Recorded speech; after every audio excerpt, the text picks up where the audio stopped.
qarang, shu darajada pnevmasi past va shu $100 olib bo'lmayapti. Ola olsangiz o'zingizga dedilar, yo'q, ola olmadik. Nexi 2 ni Yapon uslubida tuning qilingan $20,000 sarflangan ekan, qarang.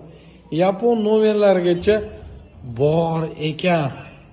Yorib shunchaki. Yapon baribir mashinalar tuning bo'yicha ancha o'tib ketgan. Inshaalloh Yaponiyaga ketyapmiz. Driftlarni hamma narsani ko'zimiz bilan ko'ramiz. Ovodoga ikkita adashmadan joy qolgan. Ikkita yo uchta. Ha, bash profil qoldiraman, ha. Yozsanglar birga ketsa bo'ladi. Ikkita dokumentlar, oylik haqqi, viza, karta, viza kartani topshirasizlar bo'ldi. Oybeniki chiqdi, meniki chiqdi.